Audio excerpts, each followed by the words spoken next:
Why did you marry that ugly woman? I told you not to. My husband's sister said loudly on purpose so I could hear. Her husband burst out laughing, but my son walked up to her. Auntie, look, I just drew you with another man. When she saw the drawing, the woman froze. At the birthday celebration of my paralyzed mother-in-law, after her stroke, I saw my son Ethan hand Aunt Lily that very drawing I had asked him to leave in the nursery. My heart started pounding furiously in my chest. I rushed across the hall, but it was too late. Lily was holding the drawing, staring at it with a frozen smile. Look, Ethan said, pointing his little finger at the figures. This is Aunt Lily and a strange man at the bank. They took a suitcase with money. Suddenly, the room fell silent. All eyes turned toward us. What nonsense! Lily laughed tensely. What an imagination this child has. It's not imagination, Ethan protested, frowning. Mom and I saw you. We were playing spies and followed you. Now everyone's eyes were on me. Lily glared with poorly concealed fury, and her husband James, drunk and confused, just stared. I opened my mouth, but no words came out. What could I say? The truth? Here, in front of all these people? Incredible, Lily hissed. So now you're using your own child to spy on me? Is my position in the company eating you up that badly? No, it's not like that. Why did you marry this ugly woman? I told you not to. Lily turned to her brother, raising her voice so I and everyone else would hear. She's always been crazy, always jealous of us, always trying to turn Mom against me. James, standing nearby, burst into loud laughter as if he'd just heard a good joke. I felt the blood drain from my face. Ugly. That's what I was to them. Auntie, Ethan's voice suddenly sounded firm for a 5-year-old. Look, I made another drawing. He handed Lily another picture. When she saw what was on it, Lily froze, and her flushed face turned as white as chalk. But let's start from the beginning, and I'll tell you how it all began. The banquet hall was decorated with grandeur, golden balloons, bouquets of white lilies and pink peonies, candles shimmering in crystal holders. Scarlett Montgomery's 60th birthday was supposed to be the event of the year in our town. No one, of course, realized the bitter irony. Celebrating the birthday of a woman who hadn't been able to walk or speak for 6 months. I stood by the window watching guests arrive one after another. Expensive cars, elegant outfits, forced smiles, and gifts whose price seemed meant to compensate for the lack of sincerity. They hadn't come for Scarlett. They came to pay respect to the new rulers of the Montgomery Empire, Albert and his sister Lily. Mom, will Grandma Scarlett smile today? Ethan's voice pulled me out of my thoughts. I knelt down and adjusted the bow tie on his little suit. My 5-year-old son looked like a true gentleman in that outfit. His gray eyes, the exact copy of Albert's, gazed at me with worry and hope. I don't know, sweetheart. Grandma is very sick, remember? But I'm sure she smiles in her heart when she looks at you. I made her a picture. Do you want to see? Of course. Show me. Ethan pulled a folded sheet of paper from his pocket. On it was a bright rainbow bridge with 2 figures walking hand in hand, a small one and a tall one. That's me and Grandma Scarlett walking on the rainbow, he explained proudly. When she gets better, we'll go for a walk. A lump rose in my throat. Swallowing it, I hugged my son tightly. It's a beautiful drawing, darling. Grandma will love it. Emma! Albert's sharp voice made me flinch. Why are you still here? The guests are arriving and you're hiding in the corner? I straightened up, squaring my shoulders. Over the past 6 months, I had learned to read my husband's moods from his tone alone. Right now, he was on the verge of losing control. Clenched jaw, cold gleam in his eyes, knuckles white. I was helping Ethan with his suit, I replied softly. We're coming now." "Daddy!" Ethan ran up to his father, hugging his legs. "Look how handsome I am." For a moment, Albert's face softened. He crouched to embrace his son, and I caught a glimpse of the man I had once fallen in love with. Kind, caring, dimples showing when he smiled. "A true Montgomery," he said, ruffling Ethan's hair. "Go to the children's table. Your mom and I are going to greet the guests." When Ethan ran off, Albert turned back to me. The smile vanished from his face. "You could have made an effort to look better," he said, casting a critical glance over me. "This is an important day." I lowered my eyes, looking down at my dark blue dress. It was elegant, expensive, accentuating my slim waist, my only real advantage. But I knew it wasn't about the dress. It was about me.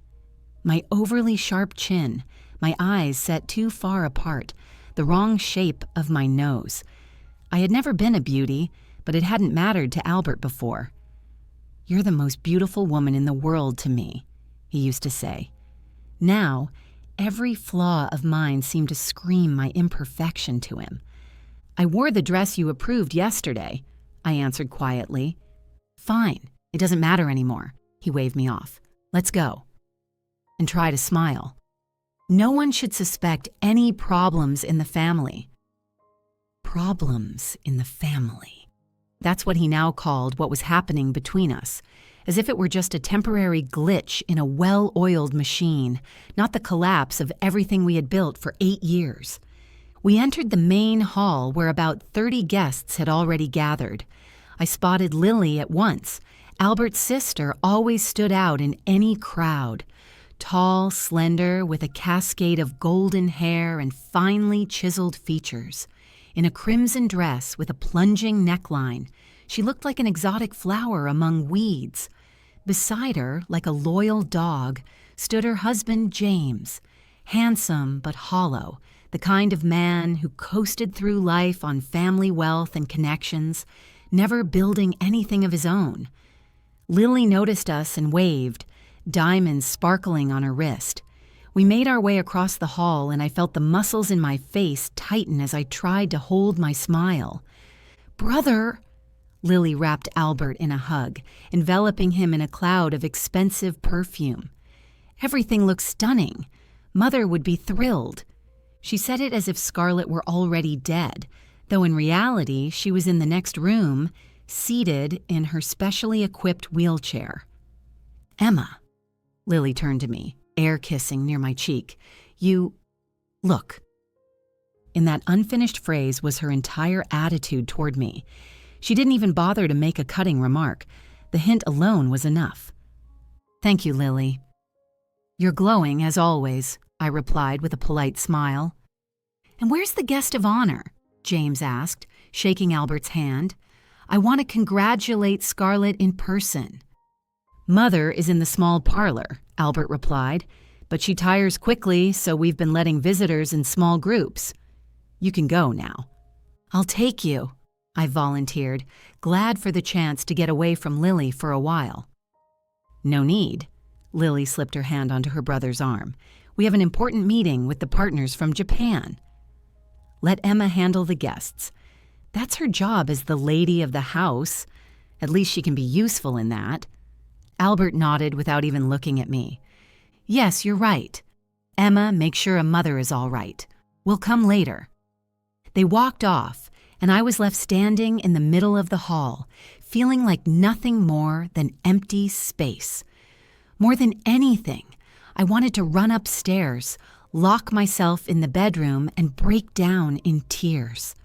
Instead, I squared my shoulders and headed toward the small parlor.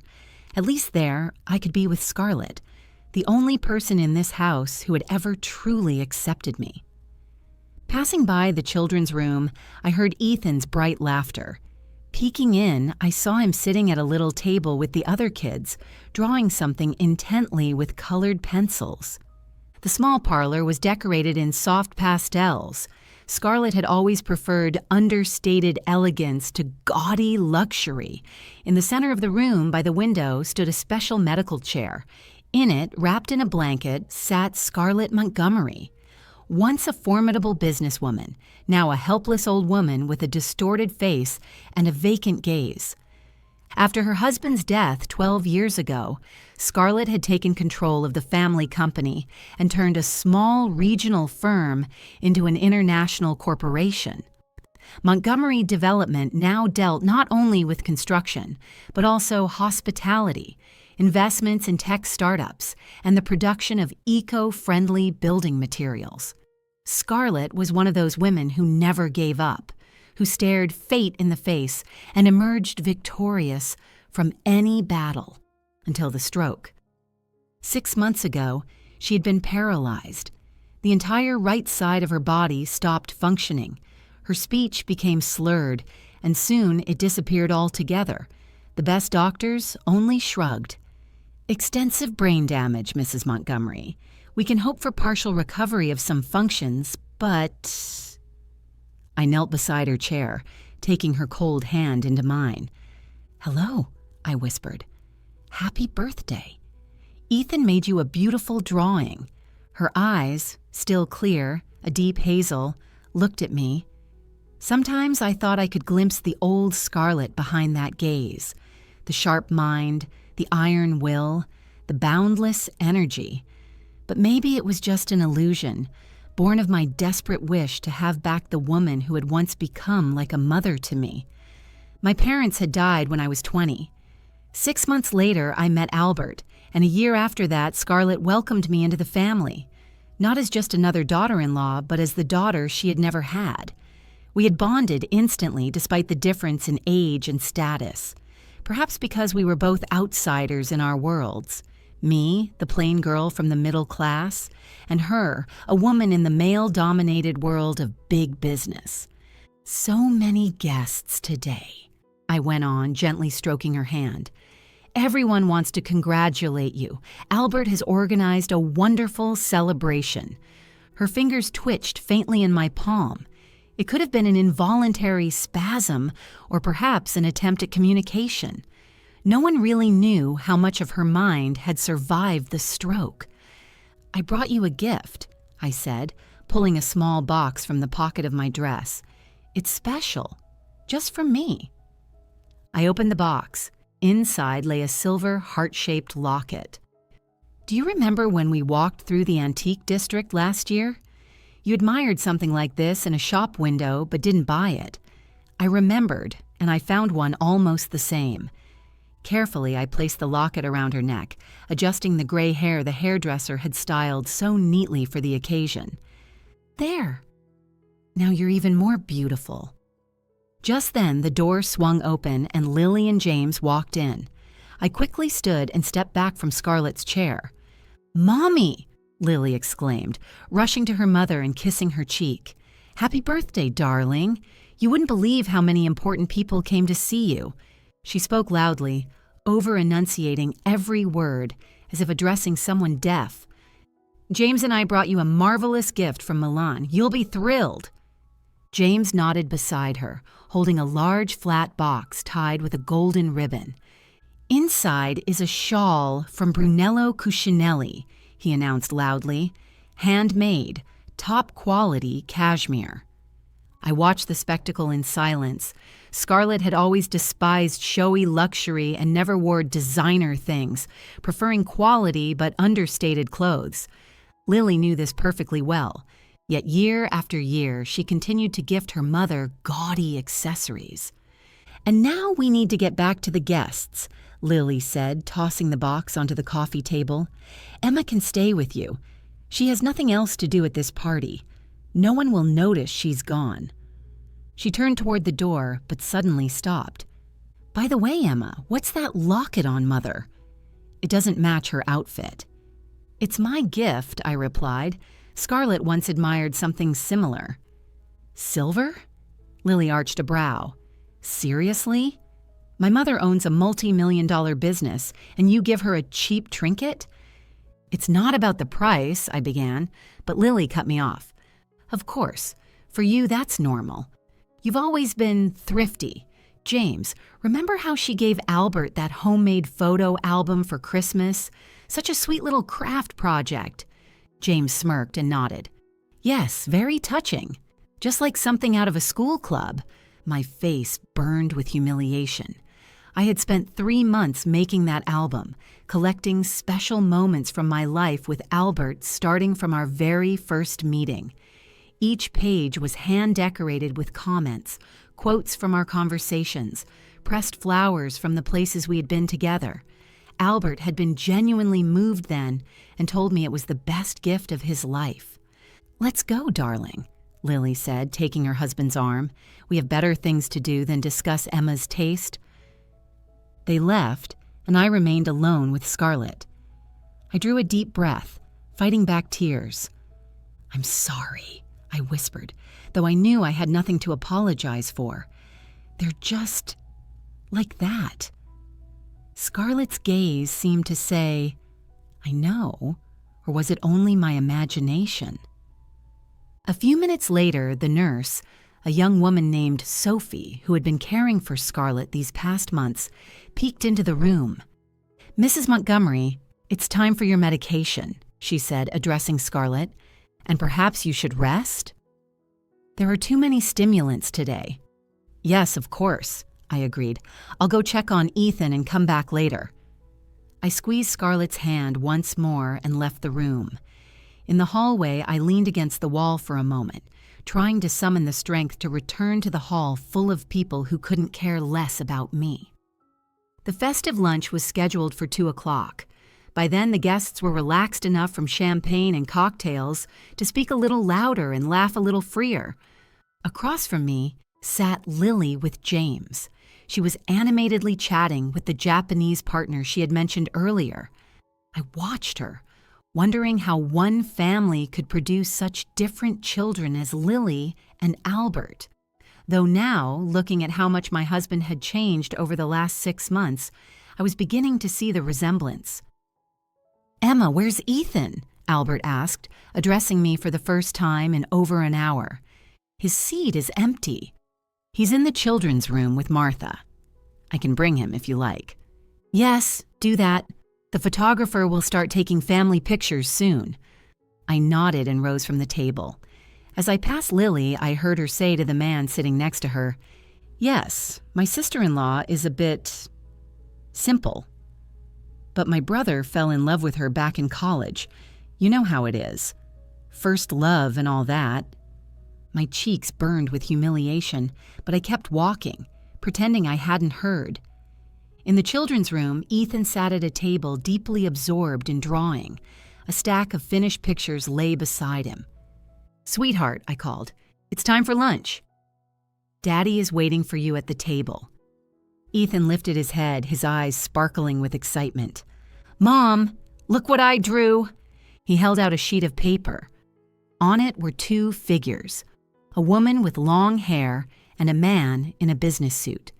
They stood in front of some kind of building, and in the man's hand was a large rectangle that looked like a suitcase.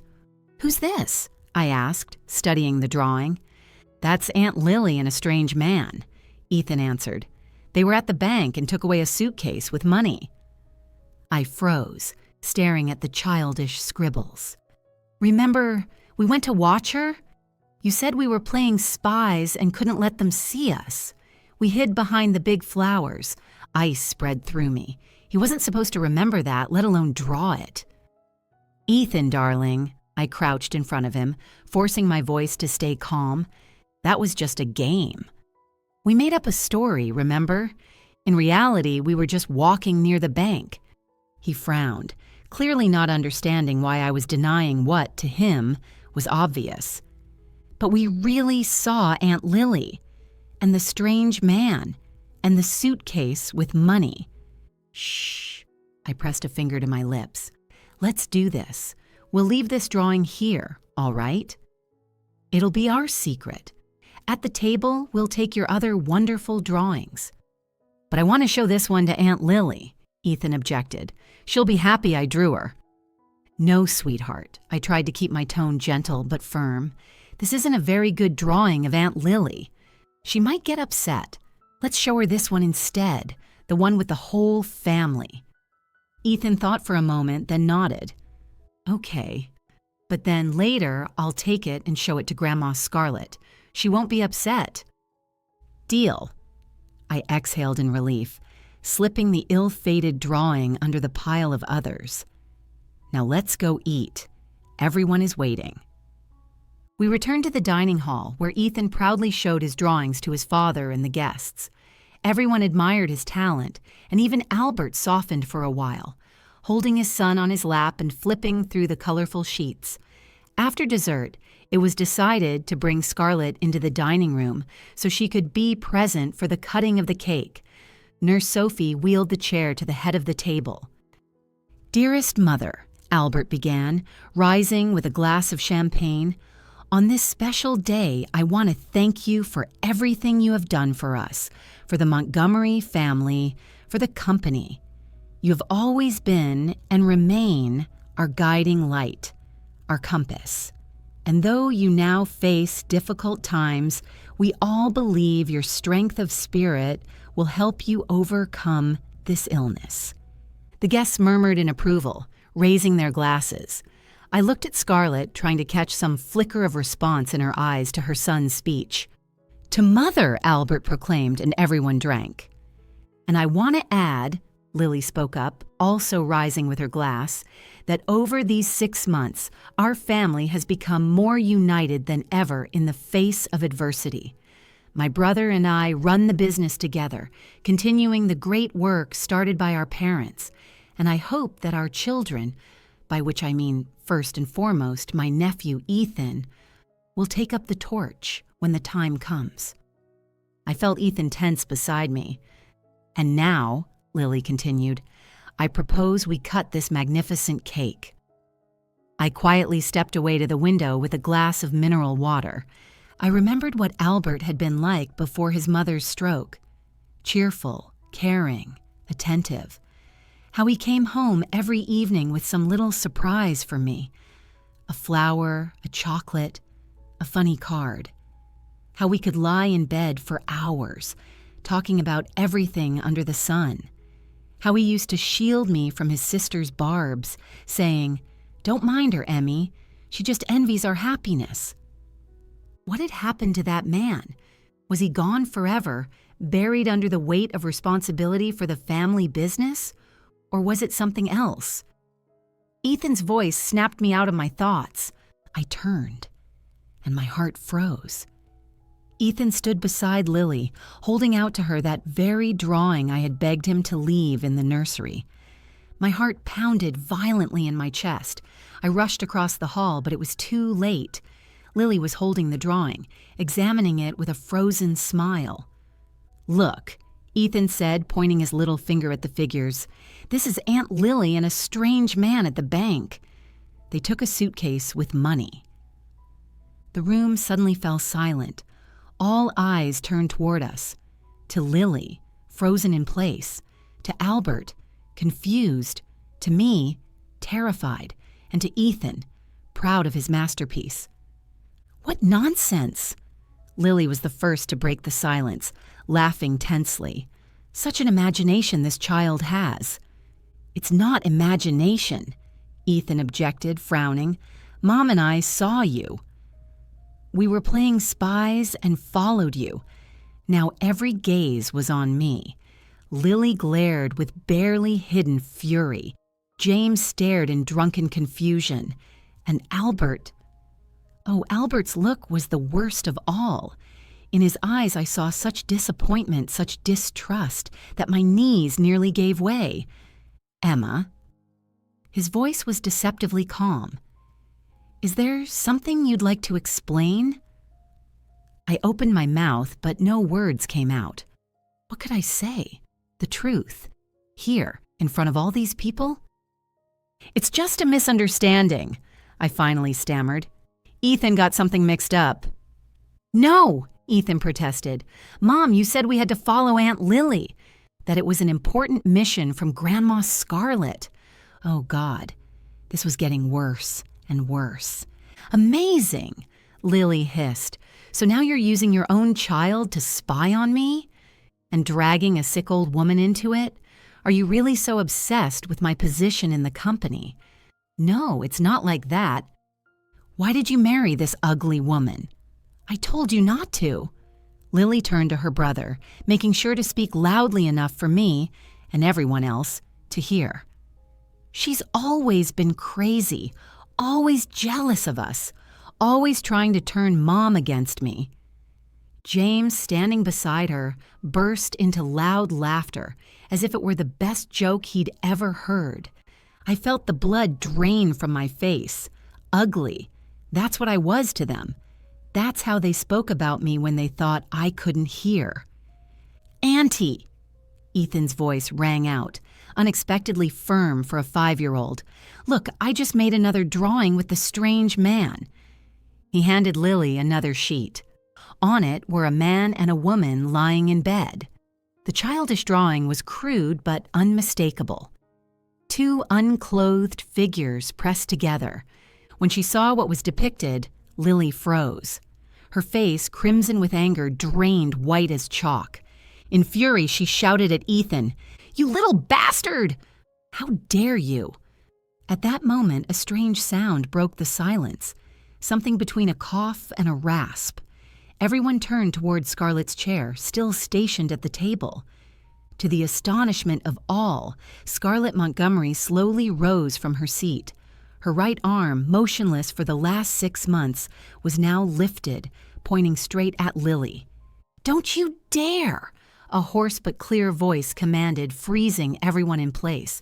"Don't you dare call my grandson that!" Half a year earlier, my life had changed forever. And it hadn't begun with Scarlett's stroke, as everyone believed, but with a phone call.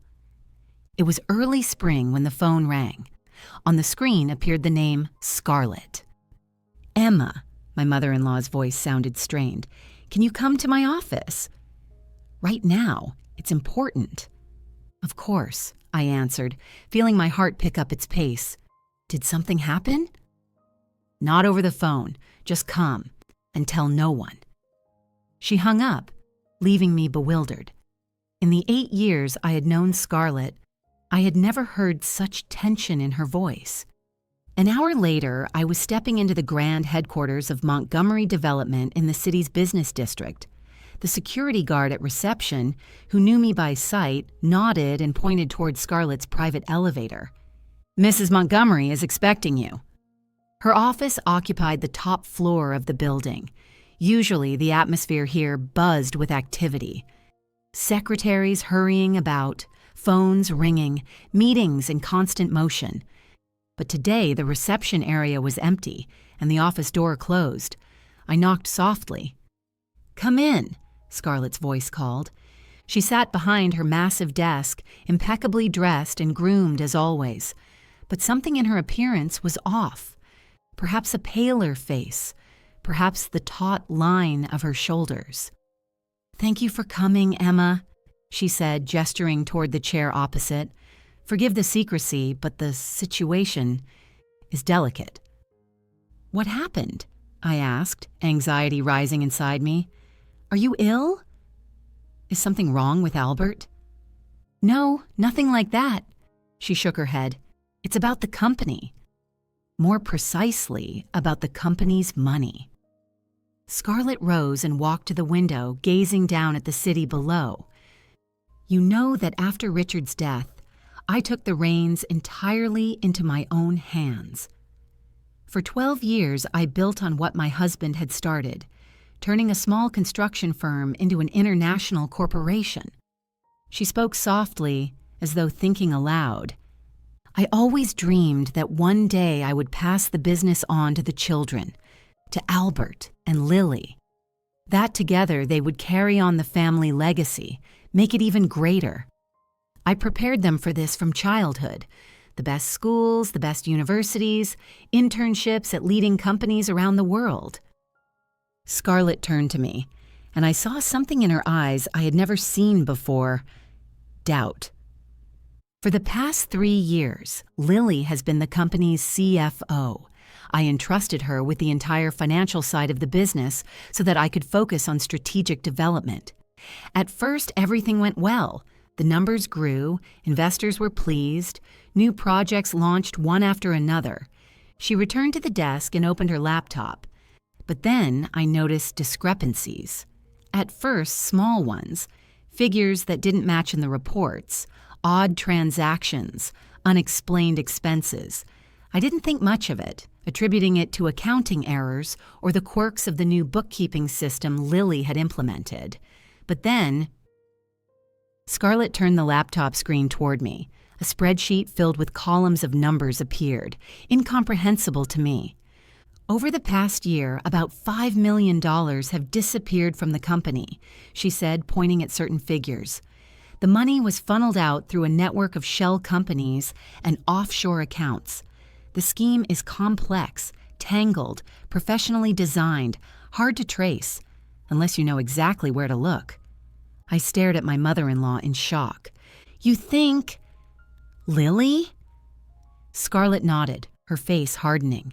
I have every reason to.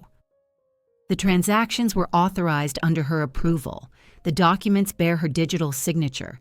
The intermediary firms are registered to people she is connected to.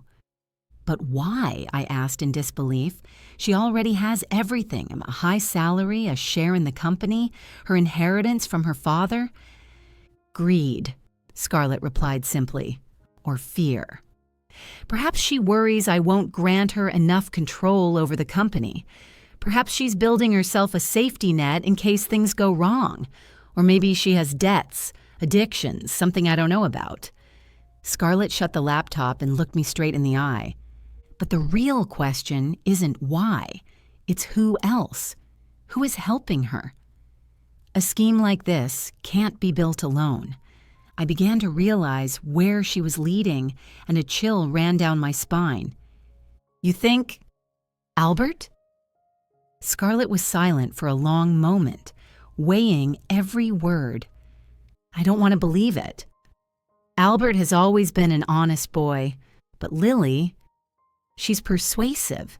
She's a born manipulator, and they're close. They always have been. Besides, some of the documents bear his signature. No, I shook my head. Albert could never do that. He isn't like that. I hope so, too, Scarlett nodded. That's exactly why I called you. Me? I asked in surprise. But what can I do? I don't understand business or finance.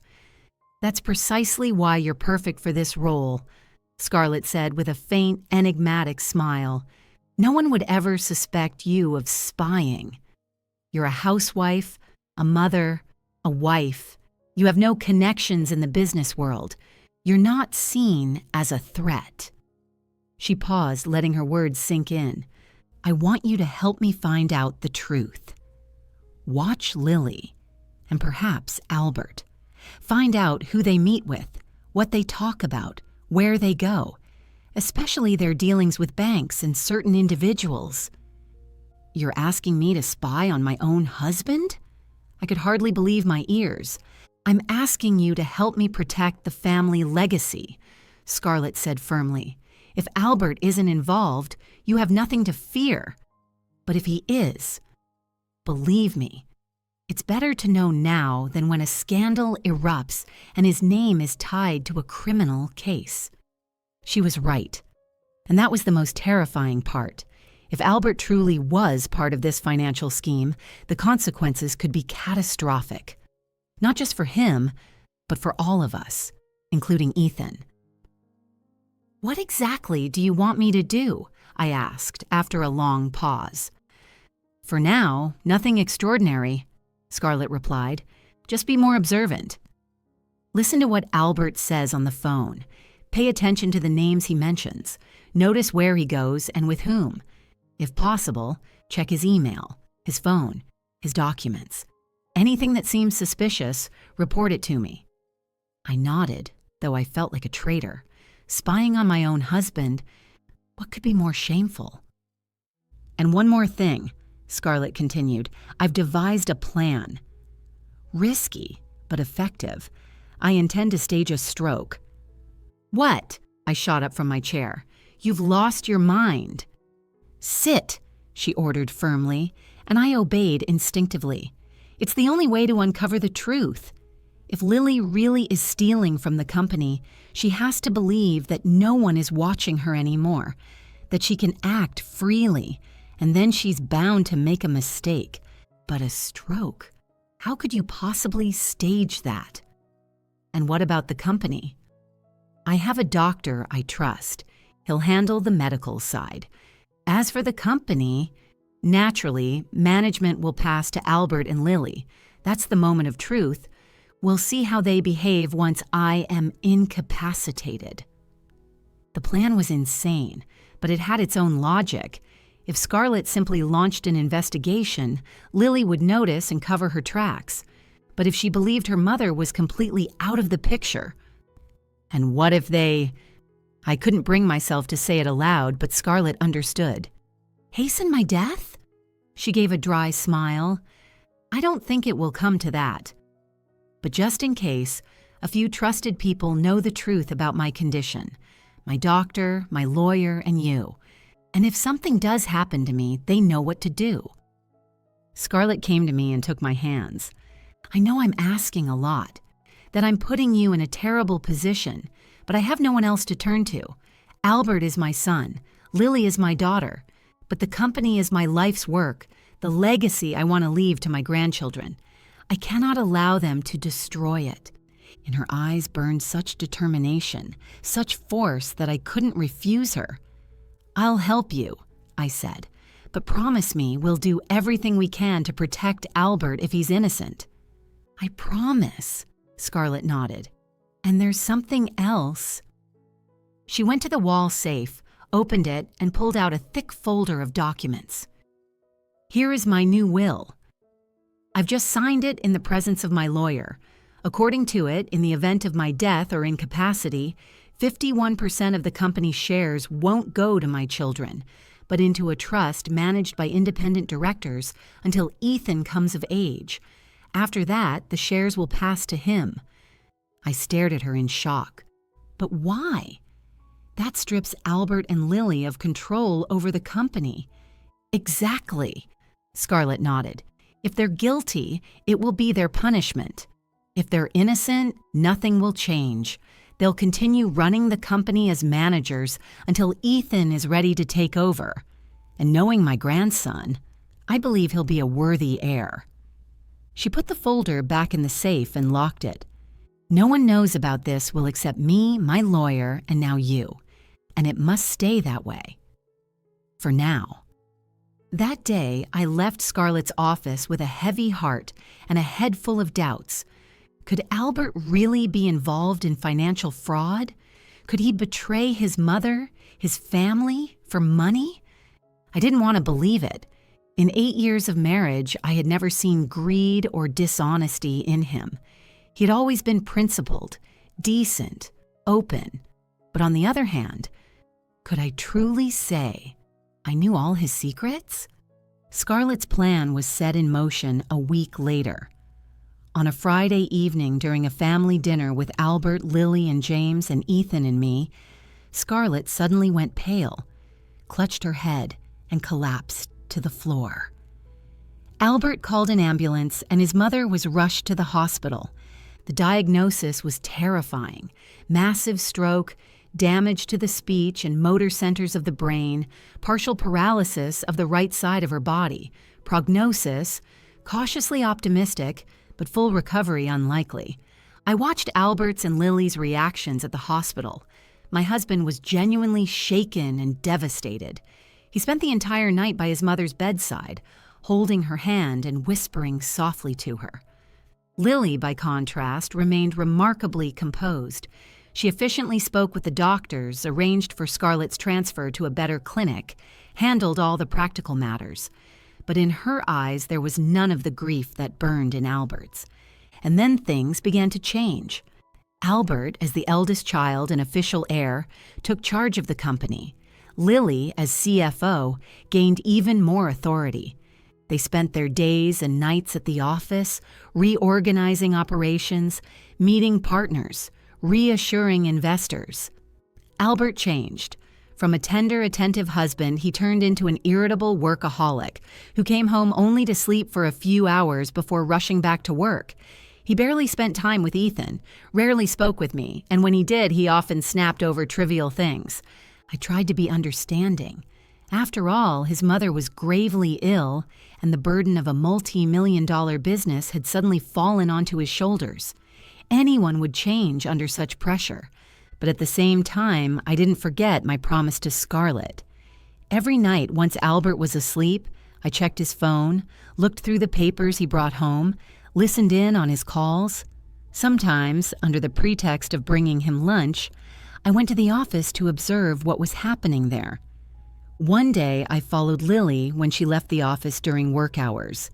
She went to the central branch of the National Bank, where she met a man in an expensive suit. I couldn't hear their conversation, but I saw them go down together into the vault for safe deposit boxes.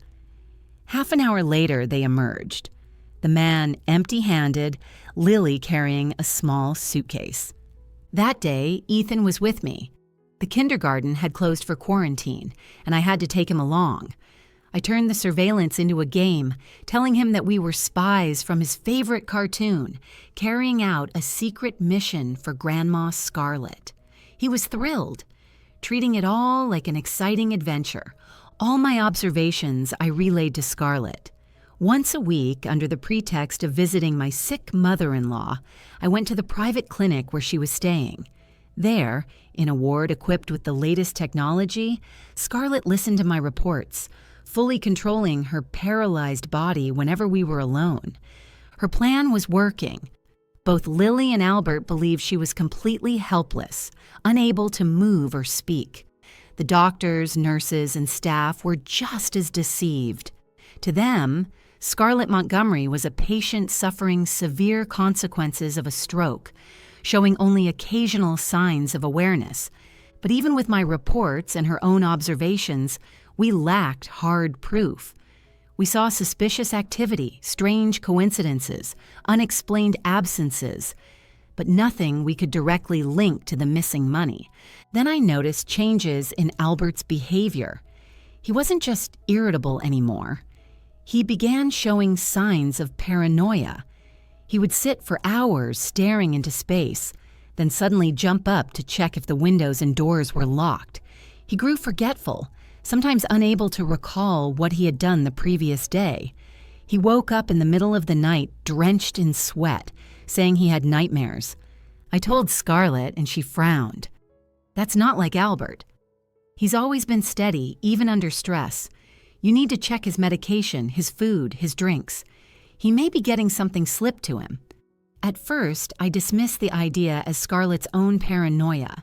But then, one night, I woke to find Albert taking pills I had never seen before.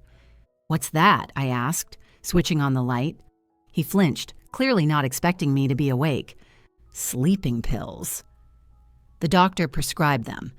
"I can't sleep because of the stress." I nodded, pretending to believe him. But the next day, after Albert left for work, I found the pack in his nightstand. There was no pharmaceutical label, only a handwritten note. 1 tablet at night. I slipped 1 pill into an envelope to show Scarlett later. When I visited the clinic 2 days later, Scarlett immediately noticed my unease. "What happened?" she asked as soon as the nurse left the room. I pulled out the envelope with the pill. "Albert's been taking this. He says it's a sleeping aid from his doctor, but the packaging is strange. No branding." Scarlett carefully picked it up between her fingers, examining it.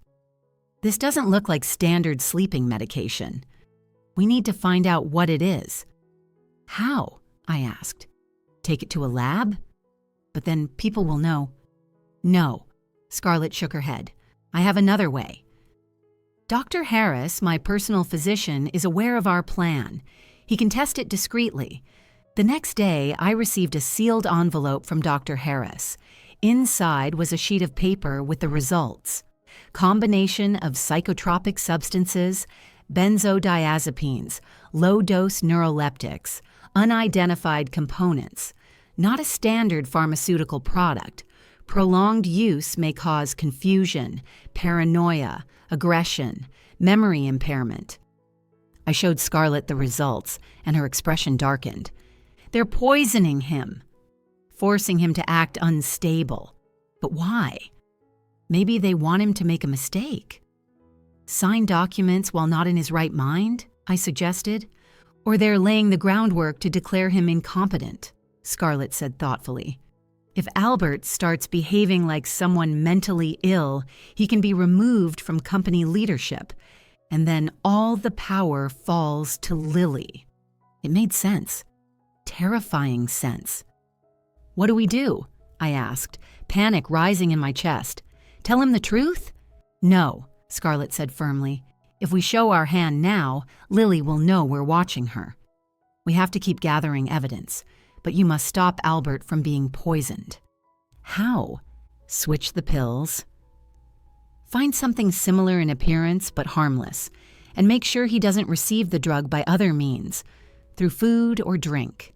So that's what I did.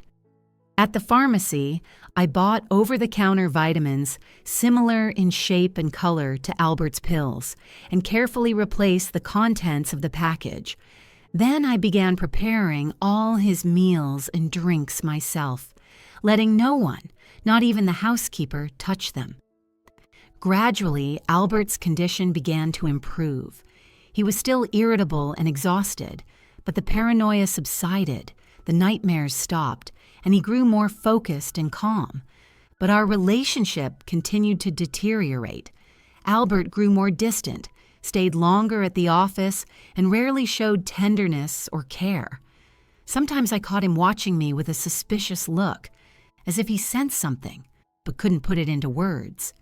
In the meantime, Lily intensified her campaign against me. She constantly made cutting remarks about my appearance, education, manners. She would casually mention, in front of Albert, the names of beautiful women who were supposedly interested in him. She invited her unmarried model friends to family dinners, beside whom I felt like a plain gray mouse. I had always known I wasn't a beauty. My chin was too sharp, my eyes too far apart, my nose the wrong shape. At school, kids used to call me Frog because of those features. But when Albert and I met, he said he found me charming precisely because of those differences. You're unique, he told me. The world is full of dolls with identical faces. Now he sat in silence, listening to his sister's insults about my looks without defending me, as he once did. And that hurt more than the insults themselves. The only solace in that dark period was Ethan. My son seemed oblivious to the changes in the family. He remained cheerful, curious, energetic, a child who found joy in every day. By the end of the 5th month of Scarlett's illness, we had enough information to piece together the embezzlement scheme. Lily and her lover, Richard Morrison, the branch manager of the National Bank, were systematically siphoning company funds through a network of shell companies. Some of the money went to offshore accounts, some into anonymous investments, some stored in safe deposit boxes as cash and jewelry. Albert, it seemed, wasn't directly involved in the scheme, but he had signed documents without reading them carefully, trusting his sister and asking no questions. Legally, that made him an accomplice, though an unwitting one. "We're almost there," Scarlett said during our latest meeting. "All that's left is direct proof. We need something that ties Lily unmistakably to the missing money, something that leaves her no escape." "I think she must have documents," I suggested. "Records, passwords, contracts, something that lets her manage the scheme." "Exactly," Scarlett nodded. "And most likely she keeps them at home, not in the office. Too risky to leave such things where too many eyes can see." "You want me to search her room?" I asked fearfully. "But how? I can't just walk in there." "Of course not," Scarlett mused, "but in 2 weeks is my birthday. I know Albert plans to throw a party despite my condition. That will be your chance." So we agreed. On the day of Scarlett's birthday, using the chaos and the crowd of guests as cover, I was to sneak into Lily's study at the Montgomery house. She often worked there when visiting her mother, and find proof of her fraud. But that morning, something happened that almost destroyed everything. Albert was unusually tense that day. He rushed around, checking every detail of the upcoming celebration, snapping at the staff and at me. I was setting the table in the dining room when he walked in and began criticizing the arrangement. "This is wrong. The fish fork should be on the other side of the dessert spoon. And why are the white wine glasses in front of the red? You can't do anything right." Silently, I moved the silverware as he demanded, though I was sure I'd said it correctly. "Sorry," I said quietly. "I'll fix it." "Sorry, sorry," he mimicked me. "That's all you ever say. And what good does it do? None." His face twisted in rage. He suddenly raised his hand, and for a moment I thought he was going to hit me. I instinctively recoiled, covering my face with my hands. Albert froze, his hands suspended in the air. In his eyes flashed something: surprise, confusion, shame. He slowly lowered his hand and stepped back. He stammered. "I didn't mean, I would never." And then I began to cry. Not wild sobs, but quiet tears streaming down my cheeks. 8 years of marriage, and for the first time my husband had raised his hand against me. He hadn't struck, but the fact alone shattered my heart. Albert looked at me in horror. He seemed unable to believe what had just happened himself. "Emma, forgive me," he said, trying to approach. "I don't know what came over me. I would never hit you, I swear." I stepped back, shaking my head. "But you were ready to." "I saw it in your eyes." "No, it's not. I'm just so exhausted. So many problems in the company. Mother in this state, this party. I lose control, I know, but I would never hurt you intentionally." There was genuine remorse in his voice, and for a moment I glimpsed the Albert I once knew. Kind, loving, caring. "I need to finish preparing for the guests," I said, wiping my tears. "They'll be arriving soon." "Emma." He reached out, but I turned away and left the room. In the bathroom, I stared at my reflection in the mirror for a long time. Red eyes, pale face, tense lips. "Ugly," Lily would have said. And perhaps now Albert was beginning to think the same. I remembered how we first met, at a university party where I sat in a corner with a book, avoiding the noisy crowd. Albert, then a law student, sat down beside me and asked what I was reading. We talked all night. About literature, philosophy, our dreams and fears. He hadn't even tried to flirt, just spoke to me as an equal, as someone whose thoughts truly interested him.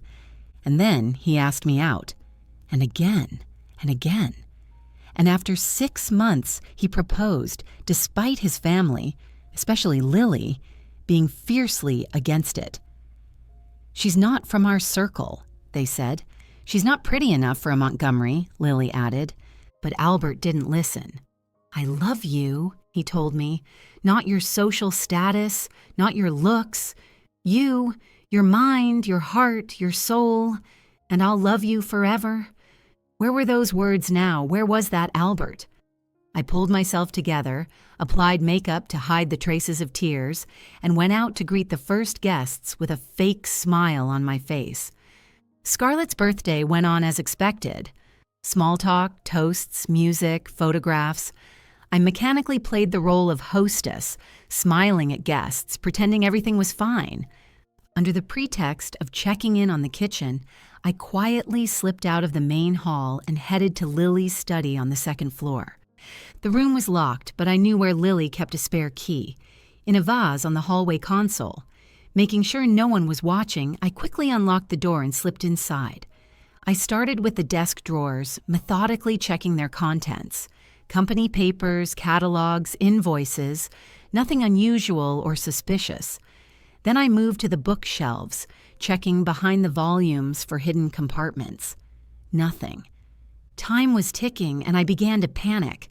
What if I found nothing? What if Lily kept all the evidence elsewhere? Or worse, what if someone noticed my absence and came looking for me? Nearly desperate, I noticed a small painting on the wall, an abstract composition in a heavy frame. something about it seemed off. I moved closer and saw that the frame stuck out from the wall more than it should.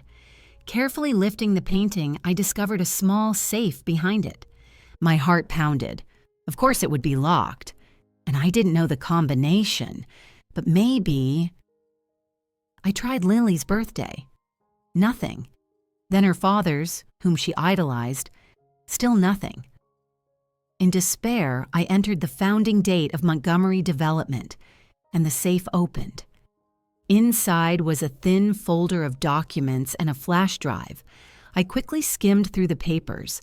Contracts with shell companies, bank statements, money transfer schemes, everything we needed. Pulling out my phone, I began photographing every page. When I finished with the documents, I took the flash drive. I had no way to check its contents here, but I was certain it contained even more evidence. From my purse, I pulled out an identical drive I had prepared in advance and placed it in the safe in place of the original, which I hid in a secret pocket sewn into my dress. Then I carefully returned the folder, closed the safe, hung the painting back, and headed for the door. But as I touched the handle, I heard voices in the hallway, Lily and a man. They were coming toward the study. Panicking, I locked the door from the inside and pulled the key out of the lock. My eyes darted around the room for a hiding place. The large wardrobe in the corner was the only option. I slipped inside, closing the door behind me, leaving just a narrow crack to see what was happening. Lily opened the door with her key and entered with Richard Morrison, the banker I had seen her with before. Lily locked the door again and turned to the man. "We don't have much time. The guests will soon notice I'm gone." "Everything's ready," Morrison said. "The documents declaring Albert incompetent are practically finished. We just need one last episode. Public, with plenty of witnesses." "Today's party is perfect," Lily nodded. "Albert's on edge. If provoked, he could snap." "And his wife?" Morrison asked. "Could she be a problem?" Lily smirked. "Emma? That little gray mouse? She's too busy trying to save her marriage to notice anything else. Besides, once Albert is removed from the company, I'll make sure their marriage falls apart. There are already a few compromising photos that will push her to file for divorce." My fists clenched. It took everything in me not to burst out of the wardrobe and attack this woman. She wasn't just stealing from her own mother and company. She was systematically destroying her brother's life and family. "And what about Scarlett?" Morrison asked. "She could still recover." "The doctors say there's a chance for partial restoration." Lily shook her head. "Mother will never speak or move again. I made sure of it. Her medication, let's just say it's not exactly what the doctor prescribed." I froze. She was poisoning not only Albert, but her own mother as well. And perhaps that was why Scarlett had decided to stage the stroke. She suspected her daughter might try to harm her. "Are you certain the will won't change?" Morrison pressed. "If Scarlett somehow learns of our plans—" "Impossible," Lily cut him off. "She's a vegetable. And she'll stay that way until the end of her days, which I hope isn't far off. Under the current will, the company passes to Albert and me in equal shares. And once he's declared incompetent, I, as his closest relative, will become his guardian and gain control of his shares." "And his son?" Morrison asked. "Legally speaking." "Ethan is only 5, Lily cut him off. 13 years until he comes of age. By then, I'll have completely reorganized the company's assets so that even if he ever gets his share, it will be nothing but an empty shell." They talked a while longer, going over the details of their plan, while I stood hidden in the wardrobe, my body shaking with rage and disgust. How could this woman, Scarlett's daughter, Albert's sister, Ethan's aunt, plan such a betrayal? At last they left, and I slipped out of the wardrobe. I was trembling from the strain and fury. Now I had not only proof of financial fraud, but also evidence that Lily was deliberately harming both Albert and Scarlett's health. This was no longer just embezzlement. It was attempted murder. I carefully peeked into the corridor. Empty. Locking the study and returning the key to its place, I hurried downstairs to the main hall where the party was still in full swing. I had to find Albert and somehow warn him without exposing Scarlett's plan. But the hall was in chaos. Lily stood in the middle of a group of guests, holding Ethan's drawing, the one of her and Morrison in the bank. My son, red-faced with indignation, stood beside her, insisting on the truth of his picture. "It's not fantasy. Mom and I saw you. We were playing spies and followed you." All eyes turned to me as I stepped forward. Lily glared with barely concealed fury. James stared in drunken confusion. And Albert's gaze was the worst. In it, I saw such disappointment, such mistrust, that my knees nearly buckled. "Emma?" His voice was deceptively calm. "Is there something you'd like to explain?" And then came the blow that changed everything.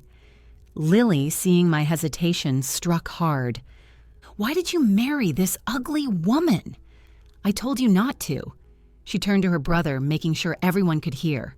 "She's always been crazy, always jealous of us, always trying to turn Mom against me." James, standing nearby, burst into loud laughter, as if it were the best joke he'd ever heard. And suddenly, my son, my 5-year-old Ethan, stepped forward and said with startling seriousness, "Auntie, look, I just drew you with the strange man." He handed Lily another drawing. On it were a man and a woman lying in bed. The childish sketch was crude but unmistakable. 2 naked figures pressed together. Lily went pale as she stared at the drawing. James, her husband, frowned in confusion, squinting to make sense of what he was seeing. In fury, she screamed at Ethan, "You little bastard! How dare you?" And then a true miracle happened. "Don't you dare!" A hoarse but clear voice cut through the room, freezing everyone in place. "Don't you dare call my grandson that!" The hall fell into absolute silence. Everyone turned to Scarlett Montgomery, who was now standing, bracing herself on the armrest of her chair, her face set in cold fury. "Mother?" Albert was the first to break the silence, his voice trembling. You can speak, walk." "I can," Scarlett answered, taking a step forward. Her movements were shaky but firm, and I always could.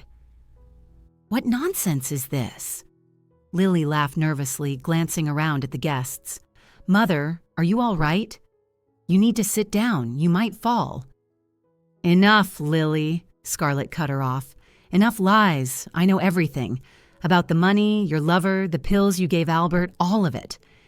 The guests began whispering to each other, some discreetly pulling out their phones to record the scene. James stood with his mouth open, staring between his wife and mother-in-law. "Mrs. Montgomery," Nurse Sophie rushed to Scarlett, "you need to get back to your chair. This could be dangerous for your health." "Sophie, thank you for your concern, but I'm fine," Scarlett said gently, moving her aside. "In fact, I'm in better shape than I've been these last 6 months, sitting in that chair." She turned to the guests. "I apologize for the performance. I must confess, I have not been paralyzed these past 6 months. It was a necessary measure." "What do you mean, necessary measure?" Albert asked, his voice almost fearful. "You faked a stroke? Why?" Scarlett sighed. "It's a long story, son. But in short, to uncover who's been stealing money from the company and who's been drugging you with psychotropic substances." Albert spun toward Lily. "What? What is she talking about?" Lily looked as if she had seen a ghost. Her perfect makeup couldn't hide her pallor, and her hands trembled slightly. "She's not in her right mind," Lily said quickly. "Stroke after effects, delusions, paranoia. The doctors warned this could happen." "If only it were delusion," Scarlett shook her head. "Emma, do you have the proof?" All eyes turned to me. I swallowed the lump in my throat and nodded. Yes, photographs of documents from Lily's safe and a flash drive with financial records. And I just overheard Lily and Richard Morrison discussing their plan to have Albert declared incompetent. What? Albert stared at his sister, horror rising in his eyes. Lily, is that true? Of course not, she cried. They've conspired against me. Emma has always envied me, and Mother always loved her more than her own daughter. Scarlett stepped closer to Lily, stopping just a few paces away. I loved you, Lily. Always. And I still do, even as you break my heart. But I cannot let you destroy what your father and I spent our lives building, and I cannot let you hurt your brother and his family. She turned to Albert. Son, the pills you've been taking these past months, they weren't sleeping aids. They were a cocktail of psychotropic drugs Lily was giving you to make you seem unstable, aggressive, paranoid, so you could later be declared unfit and stripped of control of the company. Albert looked as though he'd been struck. He sank slowly into the nearest chair, his face twisted with pain and disbelief. But why? He asked, looking at his sister. Lily, we're family. Family? She gave a bitter laugh. What family? Mother always preferred you. Father always said you would inherit the company, not me. Lily's too emotional, too unreliable. That's what he said. And I worked 10 times harder than you. I sacrificed everything to prove I deserved to run Montgomery Development. No one denied your contributions, Scarlett said softly, but stealing company money, poisoning your own brother, plotting his downfall, that isn't business, Lily. It's a crime. My precious sister poisoned me and you allowed it? Albert suddenly stood and turned on me. And you let her do it. Albert, Scarlett intervened. Emma didn't know about the pills until recently. And once she did, she replaced them with harmless vitamins. She was protecting you. Albert froze, processing this. Then he turned to me. Is that true? I nodded. Yes. I switched the pills once we discovered they contained psychotropic substances. That's why I started feeling better these past weeks, he murmured. I thought the stress was finally easing. Enough of this farce, Lily suddenly cried out. You have no real evidence against me, just words and some random photos that prove nothing. Oh, there's more than enough evidence, Scarlett replied calmly. Not only with Emma. My lawyer and an independent auditor have been collecting information on your schemes for months. As for the pills, samples have already been sent to a lab and Dr. Harris has the results. I think the police will be very interested. At the word police, Lily flinched and instinctively took a step toward the exit. But her path was blocked by James, her husband, who had been silent until now, listening as his face shifted from confusion to shock and finally to rage. You were sleeping with Morrison? He asked in a low voice. All this time? And stealing money? And trying to drive your own brother insane? Lily said nothing, staring back at him defiantly. Answer me! He roared, grabbing her by the shoulders. Is it true? What the boy drew. Let go of me, Lily hissed. You're drunk, James, making a scene in front of everyone. I don't care, he shook her. I want the truth. Yes, she shouted in his face. Yes, I slept with Richard, because unlike you, he's not a useless drunk living off my family's money. He's ambitious, intelligent. He has a plan. James recoiled as if struck. Then his face contorted with fury and he raised his hand. Don't even try, Scarlett said quietly, suddenly at his side, or I'll personally see to it that you never find work in this city again. James lowered his hand, his eyes brimming with angry tears and humiliation. To hell with you, Lily, he said, and your whole family. He turned and stormed out, shoving aside stunned guests. At that moment, Ethan, who had been standing silently beside me the whole time, tugged on my hand. "Mom, so we really did beat the bad guys, just like in our spy game?" His innocent question eased the tension in the hall, drawing a few nervous chuckles. "Yes, sweetheart," I answered, holding him close. "We won." Scarlett raised her hand, calling for attention.